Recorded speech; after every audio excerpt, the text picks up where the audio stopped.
रही जूझती स्वेद ग्रंथियां मेहनत से हर बार, नहीं पिता के हिस्से आया कभी कोई इतबार।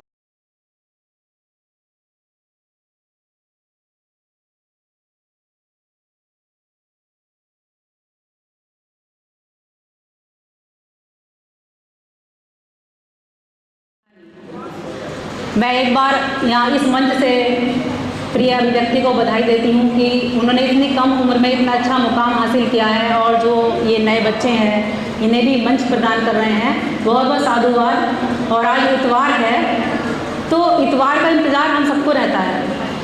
सभी लोग सोचते हैं कि भाई कल इतवार है तो हम आराम से उठेंगे और ये करेंगे वो करेंगे, कल हम कुछ काम नहीं करेंगे। लेकिन एक ऐसा व्यक्ति भी होता है कि जिसके जीवन में कभी इतवार नहीं आता।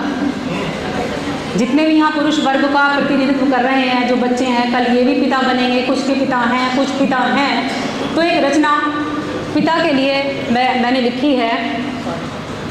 मैं ज़्यादा भूमिका ना बांधते हुए सीधे सीधे रचना प्रस्तुत कर रही हूँ कि नहीं पिता के हिस्से आया कभी कोई इतवार, नहीं पिता के हिस्से आया कभी कोई इतवार, राशन के थैलों में लाता हर संभव मुस्काने। मैं चाहती हूँ कि आप सब जब मैं पंक्तियाँ पढ़ूँ तो स्वयं को जोड़ने का प्रयास कीजिएगा कि राशन के थैलों में लाता हर संभव मुस्काने, राशन के थैलों में लाता हर संभव मुस्काने, उसके अनुभव के सांचे में ढलती हैं संतानें, उसके अनुभव के सांचे में ढलती है संतानें, उसके दम से माँ की बिंदी बिछिया कंगना हार, नहीं पिता के हिस्से आया कभी कोई, नहीं पिता के हिस्से आया कभी कोई इतवार।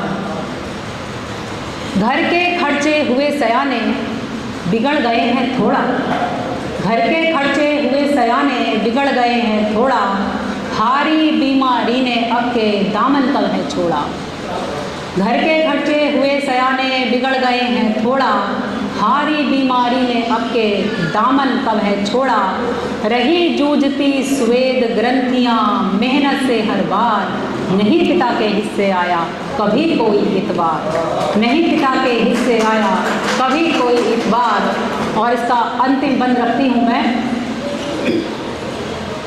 झुकी पीठ पर लदे हुए हैं, जो पिता है एक मध्यम वर्गीय, खास तौर से एक मध्यम वर्गीय पिता, कि झुकी पीठ पर लदे हुए हैं कर्ज और कर्ज तमाम, इच्छाओं की सूची लंबी पेंडिंग है आराम, और चिंताओं की वर्ग पहेली, चिंताओं की वर्ग पहेली न सुलझी है लाचार, नहीं पिता के हिस्से आया कभी कोई इतवार, नहीं पिता के हिस्से आया कभी कोई इतवार।